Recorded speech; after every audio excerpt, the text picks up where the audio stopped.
Why did Jesus tell the leper not to tell anybody that Jesus healed him? This is the question that we seek to answer today as we continue our verse-by-verse study of the book of Mark on Walking Through the Bible.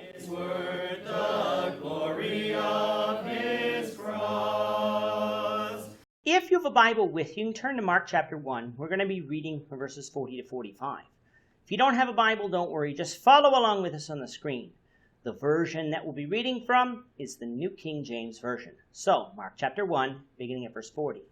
Now a leper came to him, imploring him, kneeling down to him and saying to him, "If you are willing, you can make me clean." Then Jesus, moved with compassion, stretched out his hand and touched him, and said to him, "I am willing, be cleansed." As soon as he had spoken, immediately the leprosy left him, and he was cleansed. And he strictly warned him and sent him away at once, and said to him, "See that you say nothing to anybody, but go your way, show yourself to the priest, and offer for your cleansing those things which Moses commanded as a testimony to them." However, he went out and began to proclaim it freely, and to spread the matter so that Jesus could no longer openly enter the city, but was outside in deserted places, and they came to him from every direction. When we left off in the last episode, we had Jesus going throughout Galilee, preaching in the synagogues, healing people, and casting out demons. Today's story involves the healing of a leper, a story that is also discussed in Matthew 8, verses 1 to 4, and covered in our Matthew series.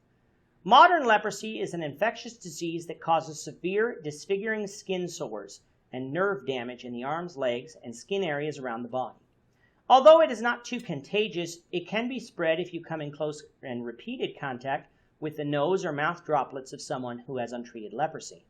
When discussed in the Old Testament, leprosy could also refer to a variety of infectious skin diseases that may differ from what we call leprosy today. The infectious nature of leprosy is why Leviticus 13:46 said that lepers were to live outside the camp and later outside the city until their leprosy was gone and they were pronounced clean by the priest. They were also to yell, "Unclean, unclean," to everyone who passed by as a warning. So that this leprous man approached Jesus is unusual in and of itself. But he had a reason for doing so. He had faith that Jesus could heal him of the leprosy. So in order for Jesus to do this, he needed to approach Jesus. This showed that not only the man had faith, a belief that Jesus could heal him, he had living faith, a faith that spurred him into action.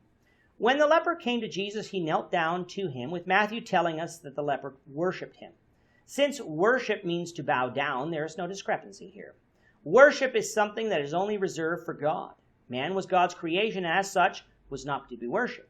Peter said as much to Cornelius in Acts 10:26 when he told Cornelius to stand up when Cornelius came and worshipped Peter. That Jesus accepted worship here in this passage is another proof that Jesus is the Son of God, and not simply a prophet of God. It is interesting that the leper didn't come here and beg Jesus to heal him. It wouldn't have been wrong to do that, as others came and spoke to Jesus this way, and Jesus healed them. Instead, the leper came to Jesus and said, "If you are willing, you can make me clean." This man's faith in Jesus was so strong that he allowed Jesus to make the choice as to whether he would heal him. So often we think that God must fulfill our will, forgetting that we must fulfill God's will. That is what we find Jesus preaching in many of his sermons. So perhaps this leper had heard such a sermon that Jesus preached. Jesus said he was willing, and he cleansed him of the leprosy. Notice again that, like it was with Peter's mother-in-law, the healing was immediate and obvious. Such is not true with modern faith healings. Today, when people claim to heal others, it's diseases that others cannot see, for if they could be seen, their fraudulent behavior would be easily known.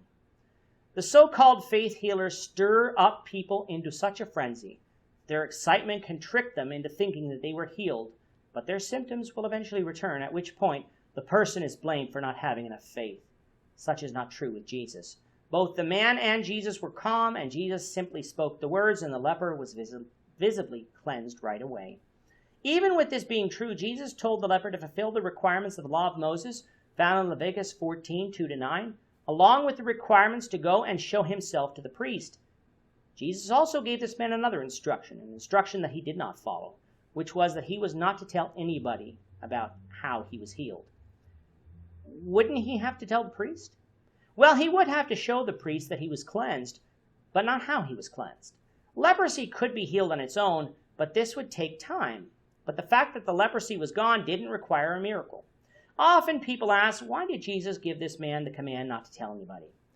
We understood why he told the demon not to go out telling Jesus who he was, for that would harm Jesus' reputation. But why did he tell this man? Even though the text doesn't specifically say, we can deduce from the text that it was because the crowds coming to be healed were so large that it was beginning to get in the way of Jesus' mission to preach the gospel. His fame was spreading throughout Galilee because of the miracles, and so Jesus didn't want it advertised that he was in town, or people would simply come for the miracles and not to hear the gospel. The man disobeyed Jesus, and it got so bad that Jesus couldn't enter the town.